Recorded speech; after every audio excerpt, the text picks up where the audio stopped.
The personal views expressed by our podcast guests are their own and are not legal advice or official statements by their organizations.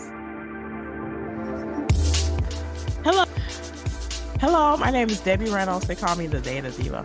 This is the Data Diva Talks Privacy podcast, where we discuss data privacy issues with industry leaders around the world with information that businesses need to know. Now, I have a very special guest on the show, Mulks. He is the Vice President of Business Operations at Brave Software, privacy respecting browsers and makers of the basic attention token.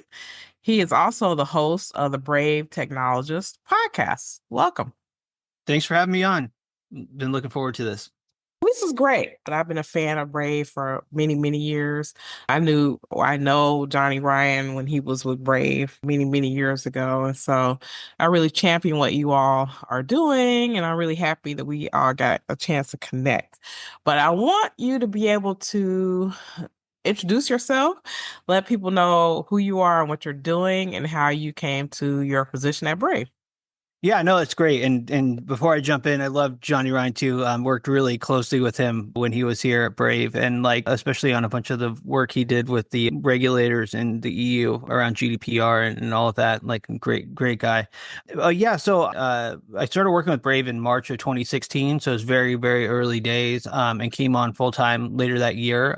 I was really working. I had worked and started in publishing initially, and then got into media production and ran some startups, and then got into the advertising industry on the ad tech side in around 2011 was when I jumped right in there. And I'd known a little bit about, monetization and advertising from doing startups. But it was a really interesting time too, because I worked for a company called OAO, and we were basically like an agency that worked between the big ad tech stacks like Google and Facebook and, Freewheel and all these mega companies that handled all the ad products. And then we worked with the major media publishers. So like NFL or PGA Tour and, Comcast, Universal, all of that.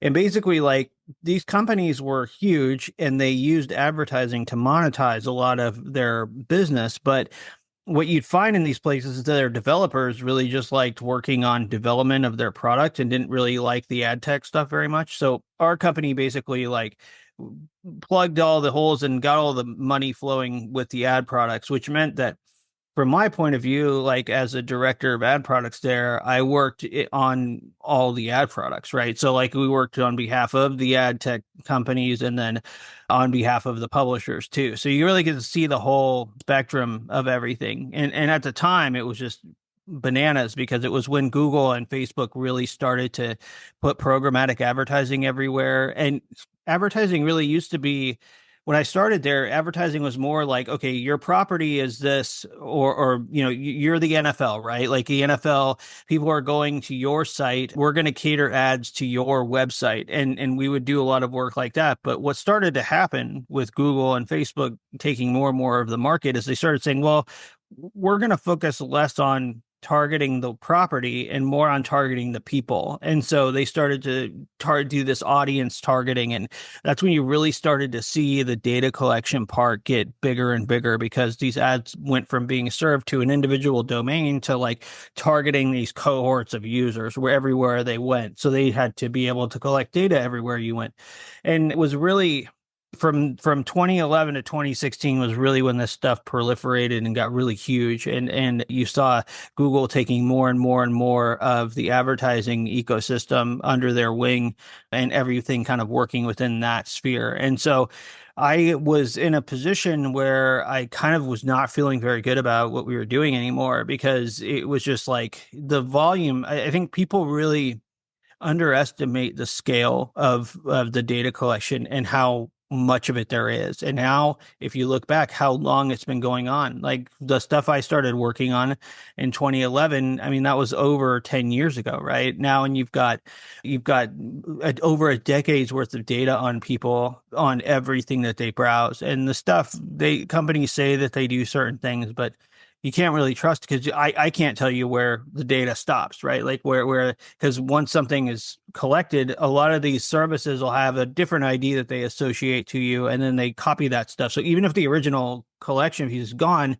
a fragment of it's there and it's linked to something else, right? So it really got to the scale where I was just like, this is like, we're talking about billions of people here that you're tracking all the time. But the problem I had was that, like, one, I burned through a bunch of startups on my own. So it's kind of like reluctant to go do something else unless it was a company that I believed in. But also, there weren't very many companies that were saying, look, like, we want to build something that can be monetized, but respect the user's privacy, right? Like, there weren't very many solutions if you think back to 2016 or companies that were starting new things that actually like were more than just kind of breaking the tracking, but actually like trying to be proactive in trying to say, no, you can still have a business model work without having to collect the user's data. And then I saw what Brave was doing in 2016, and it really jumped out at me. I was like, okay, one, here's a team with a lot of these pioneers to the web. You had like, Yan Zhu on the security side and Brendan Ike and a lot of these people that really kind of created the languages and built the frameworks for the internet that we all use. And then too, I mean, like they were talking about actually making business work with this. And so I reached out to them in 2016 and said, look, you guys are the first thing I've seen where somebody's trying to proactively make a new business model for the web that could actually work. Because I think, people don't realize too, like there were solutions out there they were dealing with ad blocking and things like this, but they were trying to kind of subvert user choice. So you'd go to a site and they would still try to show you an ad, even though you had an ad blocker on, which I was not a part of. We had some clients that were doing that at my old company, and it just wasn't appealing to me. But Brave was said, no, we're going to do something new. Like we want to make it so that we protect the user's privacy by default. And then we want to create business models that'll work with that dynamic. And we think that the technology is available for us to start to build on this and do this. And I said, okay, that's where I want to go work from. And I didn't really know coming into it. I'd never worked for a browser before. And now we have like a browser and a search engine and all of that. And it was just like very new to me working for a browser. But once I started to work with the browser, it was like, wow, okay, this is such a powerful tool that people don't realize that they have, where everything you do is in the browser, right? So like if you think about your browsing history, your payment methods, your passwords, your everything is in your browser. And so what really started to jump out at me more the more I looked into it and the more I worked with the browser was, wow, we don't need to have these companies collect your data anymore. If we can figure out ways that can use the data that you have on your device without leaking it to anybody, and if we can blind ourselves from that as an organization, then you can have this really new opportunity to actually like have effective business models that don't collect the user's data at all. And that was stuff that really got me interested in this because nobody had really tried on the privacy. This was before GDPR was a thing. Like nobody, like I remember like I would go into meetings and people would kind of laugh at us about like, no one cares about this, like, or privacy or privacy and advertising. What are you doing? Why did you waste my time? That kind of stuff, like back in 2016, 17. And so it was a use case that really jumped out at me. But there was another thing that Brave was talking about doing too that was really interesting. They were talking about making it so that users could actually get a revenue share if they wanted to with their attention, which was something where it took me a minute to think about it. But then, really, really basically, it's like without your attention, there is no advertising ecosystem. There is no attention economy, right? And if you think about it, these companies have gotten to be so huge. Like some of these tech companies have more revenue than the GDP of some countries, right? They built that off of collecting and processing and storing and sharing and blah, blah, blah, user data, right? Like your information. And when Braves started talking about this concept of like, let's give users a revenue share for their attention, that was another thing that really kind of got me hooked on what they're doing, because it's about first principles with this stuff. If you think about it, like these companies have basically built a user hostile model that is scaled. And what Brave is doing is we're saying, look, like as a new actor into this space, we can make something that's going to keep the user's interests as the priority. So like that means, is the user's privacy protected? Is this something that the user has control over? If it is, great, that can live with Brave. If it's going against the user's interests, we're going to block that in Brave, right? So like really thinking about it more than just privacy, but also like the user interest. If you think about the browser is technically called the user agent, right? If you look at how data is processed, but the user agent has no longer become the user's agent because it's being used by the companies that are getting in between the user and their browsing. So what Brave's really trying to do is restore that agency for the user, whether it's at the browser level or the search level or whatever. And that's, it's 2024 now, almost 2025, probably by the time this goes out. And we've kind of taken a lot of theories our hypotheses we had and turned them into global use with people that are making a movement out of what we're doing and kind of proving with their feet that they want to move to a model that kind of puts their interests first. Very good. So what is happening now that's concerning you most with the ad tech ecosystem or regulation or anything that's happening in privacy? Yeah, I think a couple of things. One, it was really kind of disheartening to see Google is talking about like GDPR kind of became a thing, right? 2018, and then really started to take hold 2019, 2020. And Google started to take a position of like, okay, we're going to get rid of third-party cookies in Chrome and we'll finally take that step. And they were trying a few things, being able to serve, ads from the browser and things like that. But they recently said, we're not going to do that anymore. We're not gonna walk back on third party cookies. Like, and it's like a little bit of it's definitely a regression. I think that space, GDPR was great in that it helped to define what user data is, like get you a practical definition. Because if you don't have somebody defining that from that regulatory level, you're really going off of the word of either academics or what the big companies are saying privacy is. Like if you look at the US, right? Apple is advertising itself as a privacy solution. Google says things like privacy is paramount to us. All these companies are the ones that are saying what privacy is, but you go to look at Europe or working in Europe and they say, no, here's the definition of what user data is. And this is how we care about it. And so GDPR kind of applied to everybody. But the problem with GDPR is that either the regulators don't have enough of the brain trust to enforce it properly, or they just aren't going to enforce it, right? Like, and so you mentioned Johnny Ryan earlier. I worked with him on a bunch of efforts around this, with trying to kind of show the regulators back in, I think it was 2019, 2020. We were showing them the ICO. We were like, look, this is a free fire zone for user data in this real-time bidding system with advertising. We presented a ton of evidence around this, and they even agreed with us. But then it ended up being a toothless thing because nobody was willing to take on the companies about this. And I think that, it's a challenge with these things, with privacy regulation.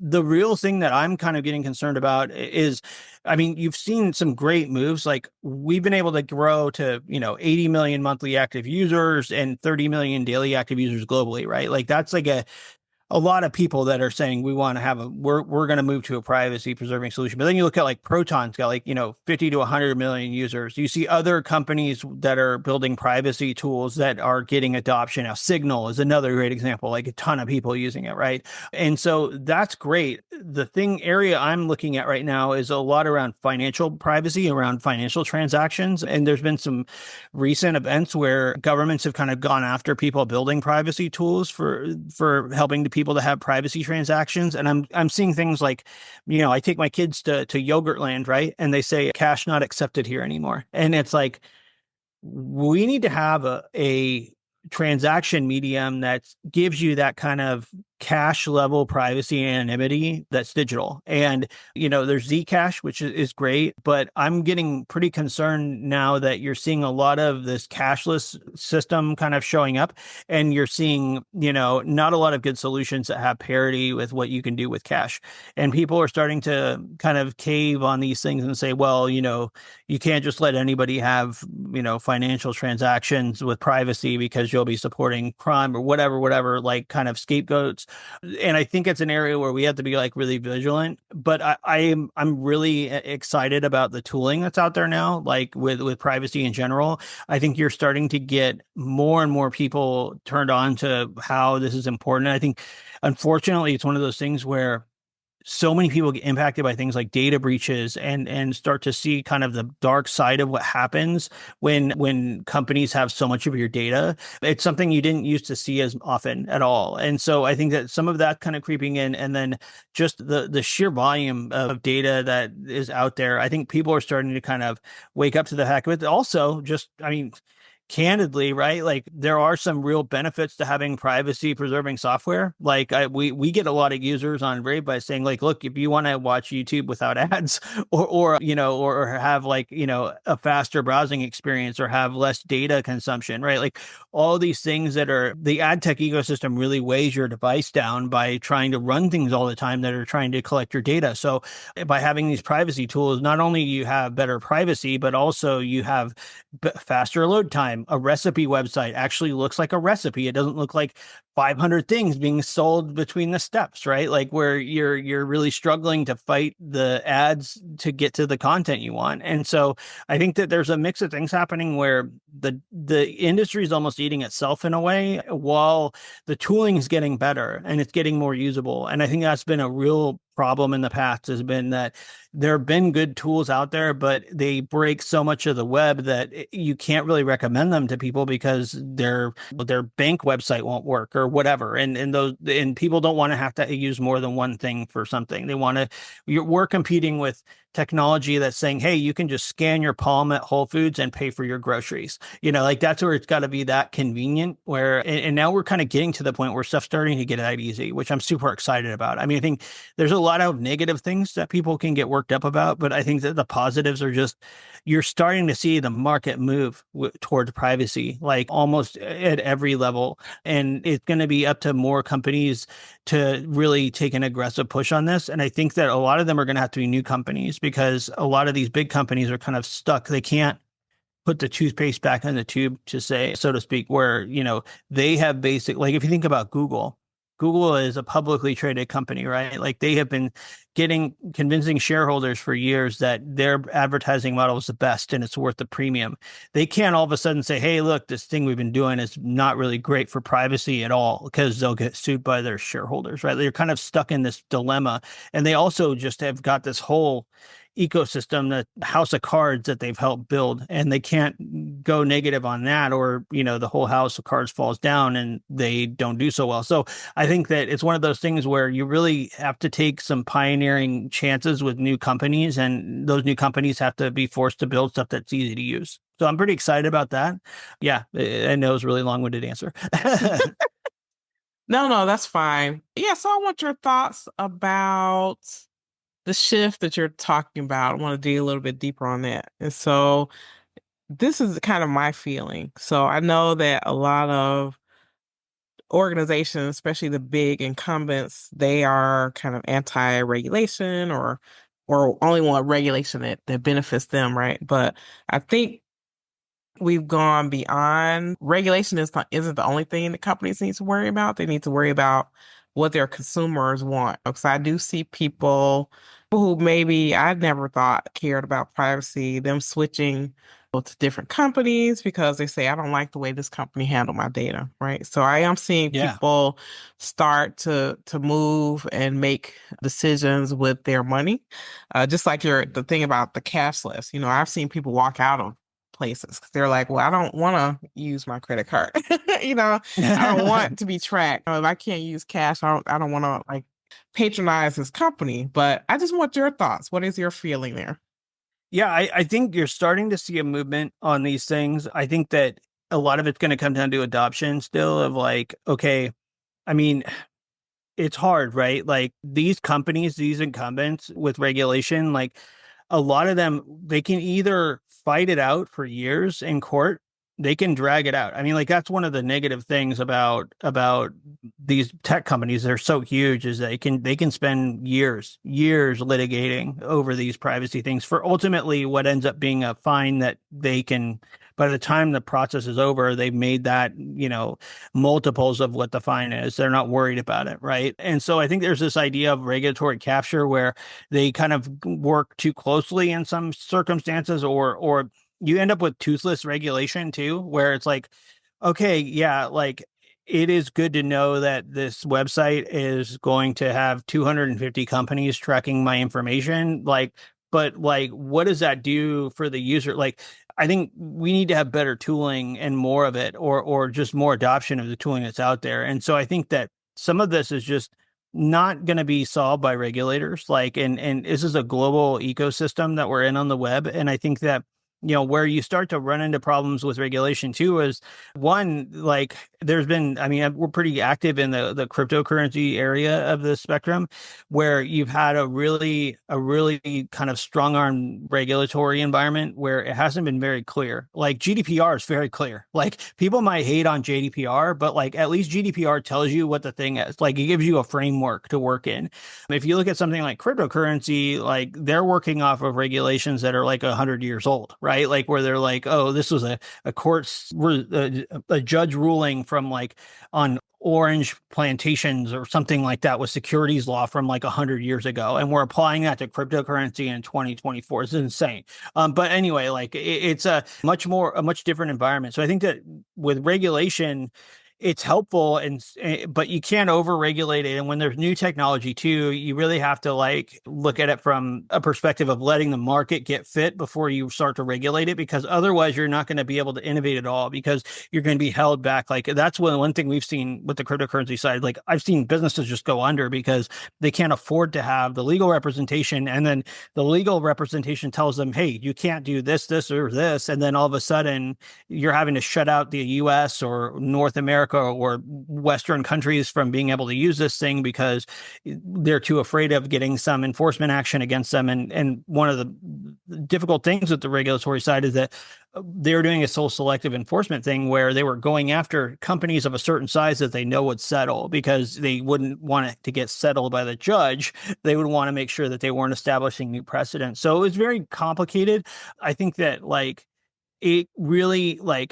it really comes down to just building better products that are going to compete. And if you can do that, you have an edge with privacy, right? Like if you can make something, if you're able to cut all the junk out that you cut by blocking a lot of the noise on the internet, like you have an advantage there that Google and all these big companies are going to have to try and work backwards to win back users on. And they're not very good at that at all. I mean, like, and one of the things that's been interesting for us is like, we have a search engine, right? It's a private search engine. Like it's kind of, you can think about it like DuckDuckGo, except we actually own the index. Like we have our own independent search index, right? So it's not using Bing or any of these other incumbents. It's our own search index, and it's private. And we added these AI answer engine to it too, so that you get these AI answers and the sources are cited and all of that. And it's kind of a nice display when you're searching for something.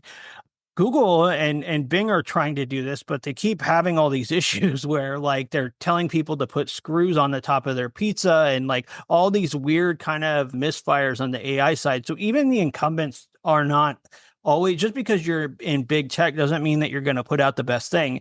I think a lot of it, the agility that you have as a startup, it can be a competitive win. And I think that people are wanting better tools. They just don't have them in a lot of circumstances, or they don't know about it. Because that's the other thing. I mean, we're at 80 million users. I would love it if, I don't see why we're not at 200 million, but like if you want to advertise, and get your brand out there to hit that level, you either have to build it for the users, or you have to like pay millions of dollars to put your brand out there. Like if you want to accelerate that. So there's challenges that startups have when they're building a new thing, where you start to get market fit, and then okay, do I have millions of dollars to throw down? Well, not in this environment. Like everyone's kind of sharpening pencils and having to do more with less. So that's not necessarily a bad thing either. I think that, as far as we're concerned, that we're seeing, just by having a really good search engine with AI answers that work, we're seeing people say, hey, look, like Brave is just a good alternative to Google. And they don't even mention privacy. And I think that that's a really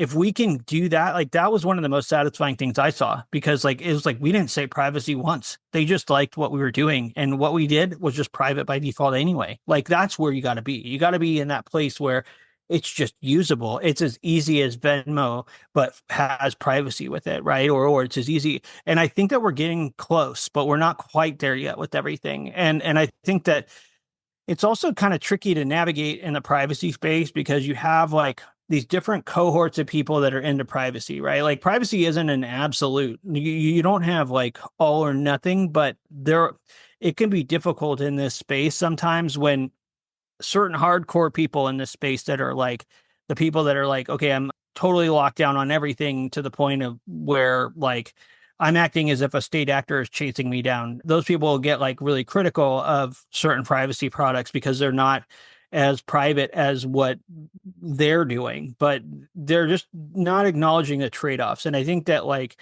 it's a game of inches where you've got to really like make, if you make the right choices with privacy protection, you can limit the imprint, the footprint of somebody's data out there like a lot. And I think that part of this is like there's going to be healthy competition, but part of it shouldn't be that it's so savage when it comes to like really cutting down competitors in this space. I think that there's a little bit of growing pains there on the privacy tooling side of things where it can get better. But I just think ultimately you build a good product, you get it in front of people, and you listen to your users, and you're going to see people adopt that product. Yeah, right. Yeah, I agree with that. The I want to talk a little bit about just ad tech in general and privacy.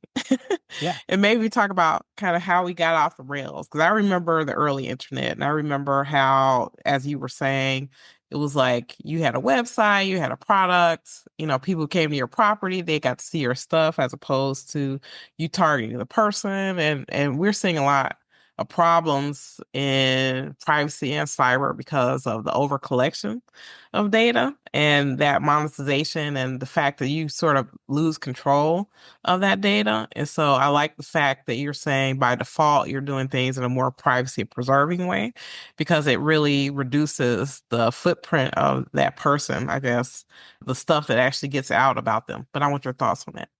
Yeah, no, I mean, when I was working in this ad tech space at first, it was very much like you go to a site, maybe there's a couple of trackers on the site. They're usually localized to that site. It might be by Google or whatever, but it wasn't the same way it is now, where like, or even where it started to progress, where all of a sudden, like, if you look, like, even the stuff that's supposed to be helping privacy on ad tech is still run by Google, right? So you're just saying instead of it hitting 5 or 7 different tags on the client on the user's web page, it's going to go through one that routes to all of those same ones through Google's cloud service. So Google's still collecting the data. They're just not like it's just not as broadcast on the user side as it was before. And I think that like that's part of the problem here is like you've got to look and see of like, can we get past the point of having to collect all this stuff? Because here's the thing, like when right around the time when programmatic advertising started to get really large, like big,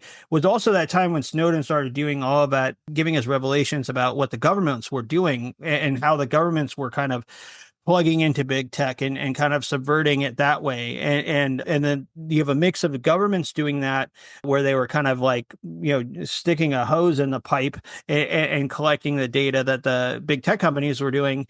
And you have the same time you have these policies where they could do things where they could subpoena records or get records with a letter and all of that without the user knowing about it.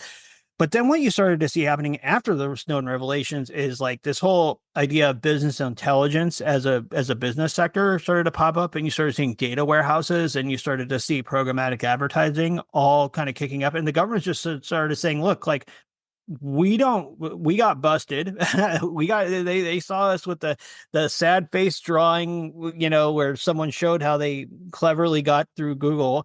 We can't do that anymore. We're just going to go buy the data. And they started buying the data. And so I think that's something that people don't realize is that with this ecosystem, the way it is, your data, like governments can go and buy this data, or they will set up a company and get the data, as a cutout of a media company or something. Like all this data that you're leaking can get used in ways that you don't anticipate for it to do. So the best way is to kind of limit your footprint. And what we do at Brave is we say basically like a user goes to like, let's say a user goes to like, I don't know, NBC.com, right? Like that domain's owned by NBC.com. The request you get from that page should be for NBC.com or a set of, framework requests for loading a video player or doing other things, right? Like, but third party calls to ad tech that are going to collect your data are not something that the user is aware of or that they should have to agree to. Like the web shouldn't work that way, right? Like it should protect the user's privacy by default. So all those third party calls we're going to block. And if the websites can get it together and can build it through first party call, that's fine. We'll do that. We support that.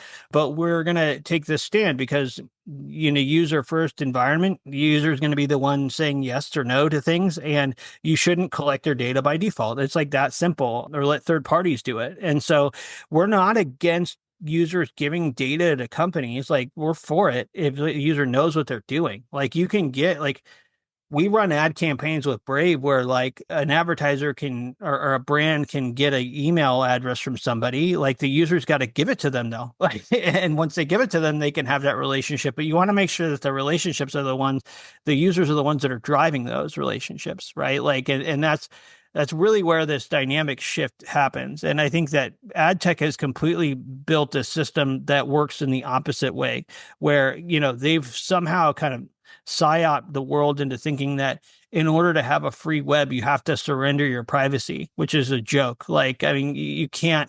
And then they've kind of made this whole dynamic of like, okay, if you're not doing anything wrong, then there's nothing to hide, which is just not true. Like you can't like people need to realize like you don't have freedom unless you have privacy because you have to like if someone's telling you don't have privacy, then you're not a free person. Like you have to have privacy in order to be able to work without self-censoring and with being able to like create the future you want to create for yourself and with your family and friends and everybody that you want to give your life to. Like no one wants to give their life away to these companies, and what the companies are giving back is not a reasonable service that's worth you surrendering all of this. You shouldn't surrender it. Like we have like protections that used to be well understood and have kind of fallen by the wayside. And I think that the only way to really combat that is by building tools that respect the user and can make it compete. And I don't think governments are going to save us. I don't think that, it's going to come down to people that feel the same passion building the tools that will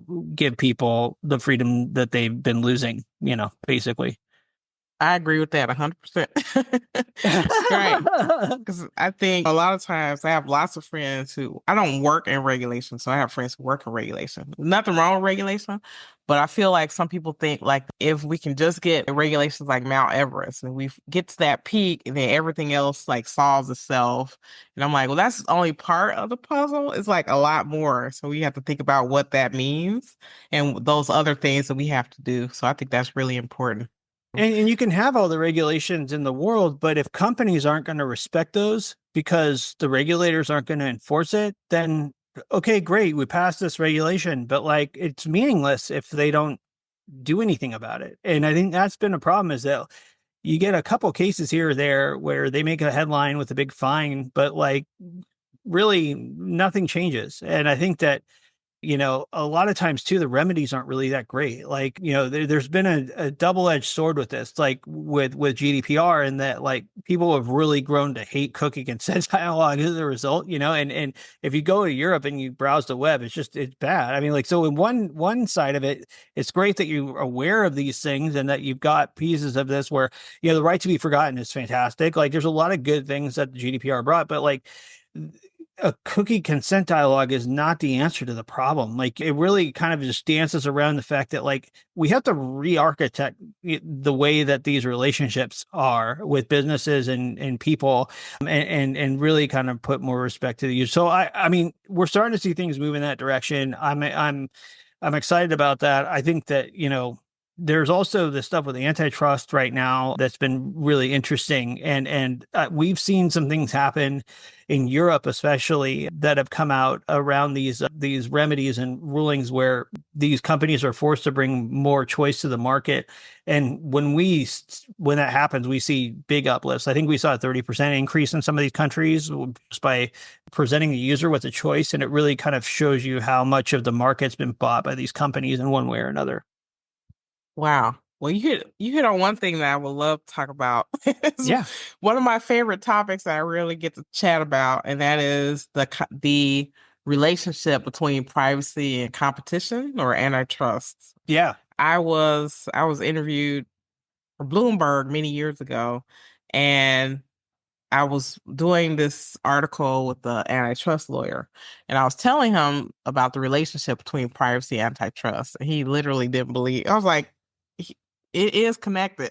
So I want to know your thought. You touched on it a bit, but I want you to kind of talk through how it is related. Yeah, I mean, it is really it's systematic, and it's if a company knows all the data, right? Like, and everybody assumes everybody operates in good faith a little too much. I think it's one of the big things that really was eye-opening to a lot of people is just how loose a lot of these companies are with the data. Where I used to get feedback from people, people used to like say, "Oh yeah, Google is not going to abuse the login on the browser. Like that's a separate thing from advertising." And then, "Oh, here comes the court documents that say, nope, they've been doing it this way for years. And yeah, like it's not what you thought it was." And I'm never going to be the person to say I told you so, but like, look, like the profit motive is motivational, right? Like people are going to move with that. The real problem though is that what you start to see with this antitrust stuff is that it's not about there being one monopoly. It's about some of these organizations are multiple monopolies within one umbrella. So, like, if you look at somebody like Google, they have the Android operating system, and a surprising amount of people, you learn this working at a browser company, like a surprising amount of everyday people do not realize the difference between the browser and the search engine on their phone because the search engine's right there on the home screen. They get this confused all the time to the point where we end up getting a search engine, right? Like it clears that up. But I think, people don't realize like how much people see these things as one and the same. But what you started to see is like, okay, Google has that mobile operating system. They have the search engine, right? Where they're, a huge majority of searches are happening on Google. And that's a business where it's very hard to come as a startup and do something. You have to have a new way of indexing that no one else has done before in order to catch up. Because if you do it the same way that these big companies are, you're never going to compete. They have way too big. That's why you also see that there is Bing and there's Google and there's us, because all these other search engines are using Bing or Google, like in one way or another, to syndicate the results, which is fine. They can do that. And a lot of them are using us now too, because we've started to make that available. But okay, so Google has search. They have they have the operating system. They have the browser, right? Like majority of people are using Chrome, all of those things. And then the ad tech ecosystem, they own so much of that, or they own the arena that's in. It cannot be objective when you own that much of the real estate everywhere, right? Like you're gonna see what we're seeing happening now, where like the browser can't really operate with the ad tech ecosystem the way it was before. But then you see other weird deals, like, so what they would do is with Google did with Mozilla with Firefox is they made a default search deal with Firefox where I think over 80% of Mozilla's revenue was from that Firefox Google search deal that they had. So they default to Google search, and Mozilla Firefox makes revenue when people click on the ad basically through Google search results. And so it's kind of like we're not going to own everything, but we're going to own it in one way or another, right? And they did the same thing with Apple too, with Safari. And when they can pay those huge amounts of money for those distribution deals, they're basically buying out any room for competitors to compete in a meaningful way. And so what you start to see happening is that like they have total ownership over the real estate and then over the influence in that real estate because they have the data, they know what the users are going to do.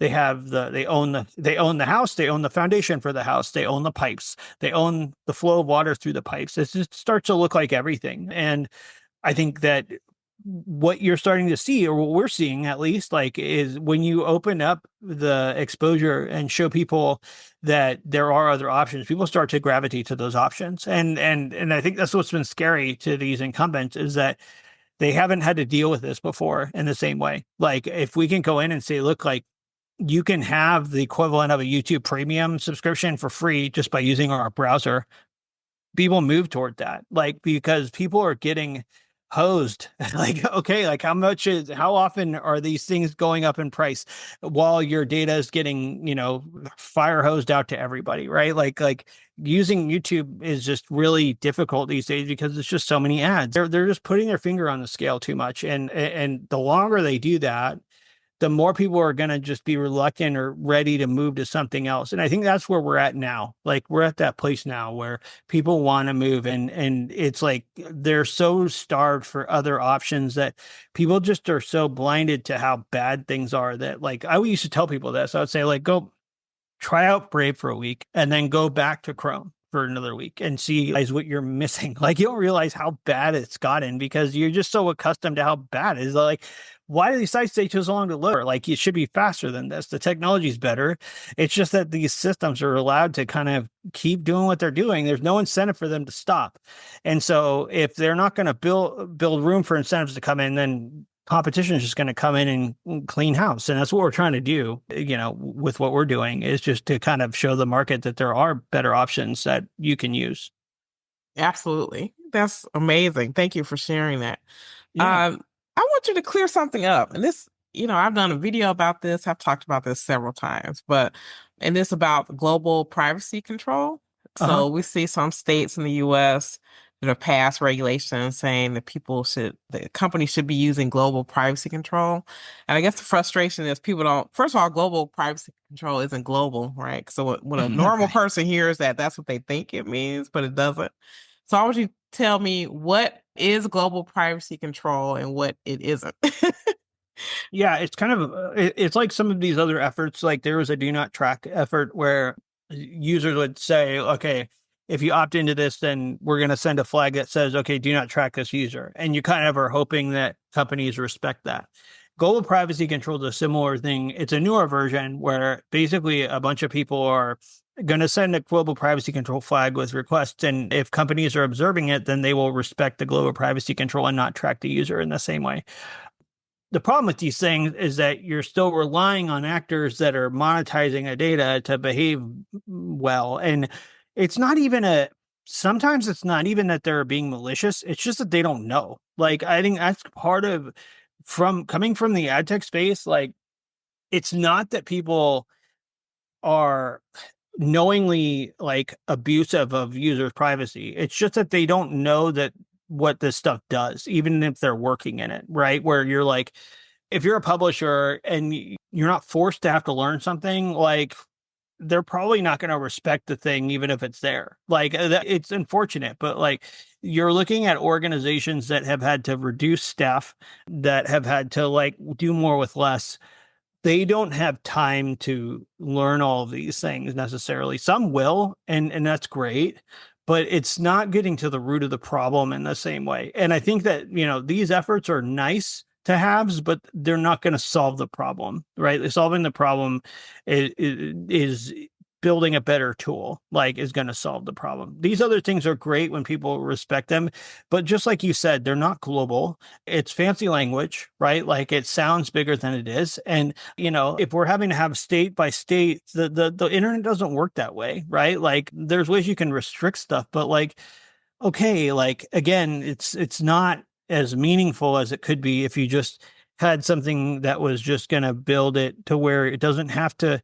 Why do I have to inform somebody? Just don't steal my stuff. Like, that's simple, right? Like, but, like, again, I mean, like, there hasn't been there haven't been people building privacy preserving ways of doing things. And that's been the problem. Like, is that you've got to have somebody that's going to be honest about what privacy means, like in around those first principles. And you're going to have a really hard time doing that with people that have said that this is not a problem as a first principle, like forever. And they've made money, your hand over fist off of that. It's a much harder thing for them to do. That's why, like, I mean, like, it's a harder job for us. I mean, I can't tell you how much money we've turned away by not taking shortcuts with this stuff because, companies will say, hey, just whitelist this thing for me or, allow this exception here. And we won't. And that costs us a lot of money. But like, we've got to build it the right way with people. And we'll take part in some of these initiatives. We've taken part. We send a global privacy control flag out, but we also go farther than that. Like we just build better protection in by default too on top of that because you can't really rely on people behaving best in this world like because most of the time they won't unfortunately if there's the incentives aren't aligned in the right direction they're going to go do press events and stuff but they're not going to the rubber's not going to meet the road the way you hope it would, unfortunately. Yeah, right. I agree with you wholeheartedly that I think this is something that has to happen on an architectural foundational level. I mean, this reminds me, maybe a tad off topic. I'm not sure, but this is so That's funny. okay. So it reminds me of robots TXT. So when I read like some of these big companies privacy policies and they say they respect robots TXT, like I literally like spit out my tea. It was like, what? Oh my God. I call it the fig leaf of the internet, right? So Exactly. at the dawn of the internet, we were like trying to be more, I guess, courteous and doing these pinky swear things, right? But I have to tell people, I'm like, robots TXT doesn't stop anyone from taking your data. It just tells them that you don't want them to do it, right? So I'm going to I, steal that. The pinky swears. I think that's a really good way of putting it because it's basically what it is, right? You're like, okay, I'm going to tell the web that this is not going to be, or the no index, right? The no index tag that people would put on it, like on all their stuff. But I don't think that's off topic either, by the way, because it's becoming a bigger thing now with AI, right? Where you've got these sites that are some of the same things that were happening with privacy are now happening with content with AI, where the publishers are really at risk with that one because, like you're starting to see some of these valuations, like for Perplexity and some of these guys that are out there is just in crazy, insane valuations. And you wonder if how much of this fundraising that they're doing is going to be around some of the litigation because, they're going to have to make deals with publishers because citing sources and things like that is like really important. And publishers, that's their living is like, it's not even about advertising at that point. It's like if their content can't be there. And on the flip side of that, like you're just going to get publishers creating content with AI too. And it's going to be something where the smell test is going to get there to where people recognize it now. Even I think like you'll see people say, oh, that's just a chat GPT answer, right?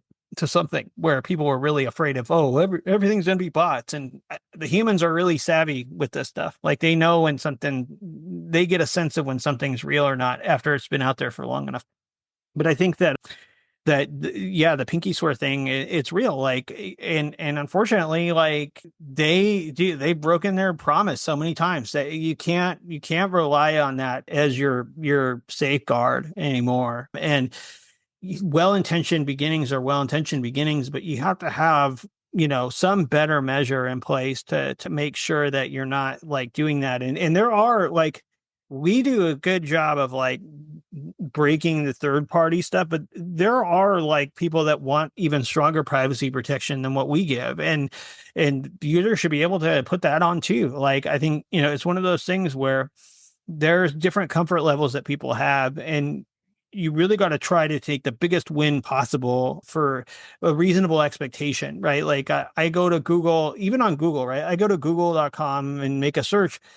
I don't care if I see a Google search ad because it's on google.com. I know that I'm getting an ad from them there. Like I care if I go to all these sites where other third parties are serving me stuff based off of my information. But if it's something I'm putting in there, like, but other people don't want that. They don't want to see any ads at all. And like, okay, cool. Like that's fine. Can you make the advertising experience respect the user and something that users are fine with or even find helpful? Like, and that's one of the things we've tried to do at Brave is that like, okay, we can make an ad ecosystem even that respects users that's, not only private, but also isn't the same ad system that they're used to that's so annoying that they want to block. If we have a browser that blocks ads and then we can get users to opt into ads that, or give users the option to turn certain ones off if they want, like you're giving the users choice. That's user first. You're making an ecosystem where brands can do stuff tastefully in a way that is helpful for users. And that's ultimately like advertising isn't a bad thing. Like from our point of view, at least, I think a lot of people learn about things from advertising or, there's always this kind of stylish thing about advertising where, you want to know what the brands are doing and get aware of things that are happening. It's just gotten so abused that it's not even really advertising anymore. Like it's something else. It's like some whole other surveillance weird thing now. So I think that, yeah, like a lot of it's just like respect the user, like really. And if you can do that, then, it's a new world with these things, like where, okay, like we can have a tool that can respect the user. Users now are empowered to say, no, I'm not gonna play in this old system anymore. And I think businesses are starting to get wise to that too. And I think AI has been a thing where, look, it's not even about user privacy as much as like you want to have all your people using AI and putting your company's sensitive information into this thing, like where you don't know where it's going to go. Like a lot of it is like that level of kind of operational security where you want people to, same thing as like telling people not to click on phishing links, right? Like you want to make sure you're telling your staff like not to put sensitive information into some of these, LLMs, right? Like some of these chatbots that go to who knows where. Or if we're doing like what we're doing, where we have like AI assistant in the browser, you're making sure that you're protecting the user's privacy on everything that they're inputting and that they're not, we're not collecting any of the data like ourselves either. Like, so there's ways that, for first principles, again, that you can apply to AI in the same way that you're doing to finance or just browsing. Excellent, excellent. I didn't even have to ask you about AI and it came up. Great, great. It always just kind of comes up.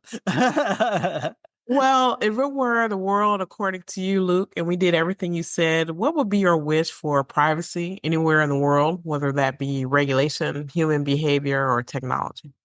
Oh gosh, well, selfishly, I just want everyone to use Brave. I think, That's a good but wish. That's a good wish. it's a good wish. I think a lot of that, like, I would really, really shake up how much influence companies have over regulation, like, or lobbying.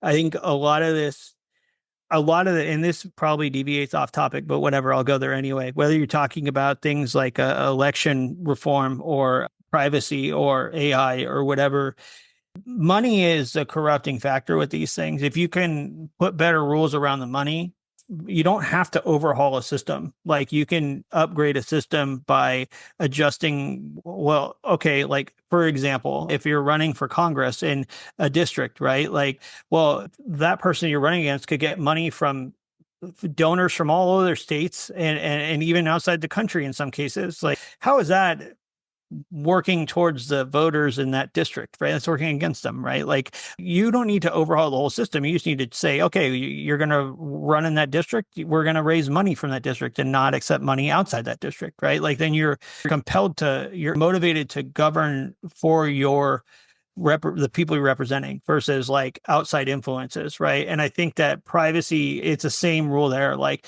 if you have the same people, this revolving door between industry and in government that we have, and it applies to everything from like, defense to the privacy to all these things where, or even antitrust, right? Like where you've got, okay, company executives then go become the regulator and then go back to the companies, right? Like you're not going to see real progress there if you can't get the money situation under control and really kind of regulate how the financial incentives impact or influence the policies that are happening that govern or regulate the technology. So I think a lot of this is like needs to focus on fixing the money flows for these things and making the incentives align with people, whether they're users or citizens or whatever, right? Like I think that that's where a lot of the corruption happens is with the financial incentives. And so if I had one wish, it would be to like shake that up, like shake up the financial incentives around, the folks that are influencing policy and regulation.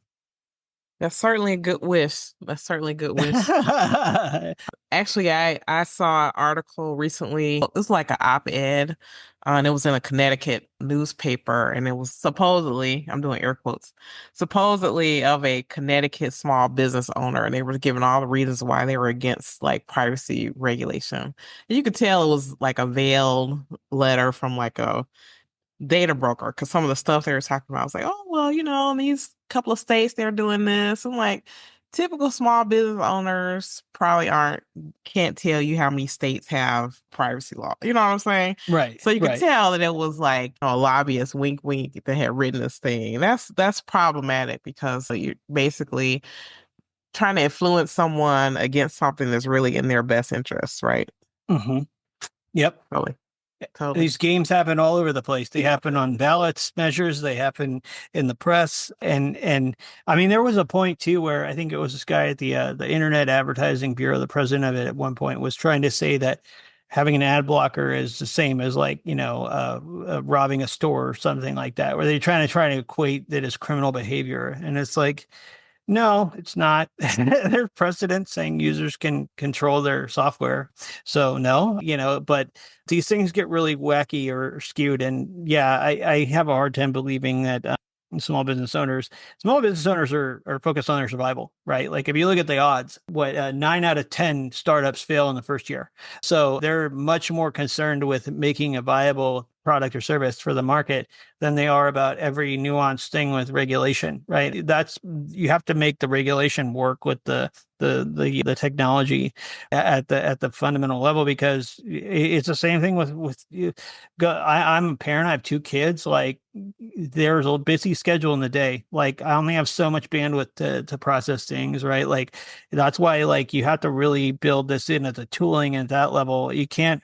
Everyone hopes that they're not getting taken advantage of, but what you want to do is deliver products that eliminate the need to hope for it, build the products that you want to see in the world. And I think that not enough people have done that. I also think that it was harder to do it before than it is now. I think that now there's so much great open source software, and there's so many ways that you can, with social media and other things, get the word out about what you're doing, that it's never been quite as turnkey to do things now as it is. It was in the past, it was a lot harder. So I think we're at an interesting point where people almost have power tools now where they can go and kind of, choose their own destiny. And if they want something bad enough, they can work it. I mean, and that's awesome. But, you got to have people building things that aren't letting the tools take advantage of the people that are using them too. Yeah, I agree with that wholeheartedly. Well, thank you so much, Luke, for being on the show. I really appreciate it. This is amazing. Yeah. Thanks for having me on. And yeah, if folks want to learn more about this stuff, I have the Brave Technologist podcast that I host. So if you go to brave.com/podcast, you can see the episodes there, or just check out our stuff on brave.com. And I'm just Luke Mulks on Twitter. If anybody wants to jump on there and say hello, my DMs are open. Excellent. Thank you so much. I really appreciate it. And I look forward to us being able to collaborate in the future. Yeah. Thanks. I really appreciate it. Excellent. Talk to you soon. All right.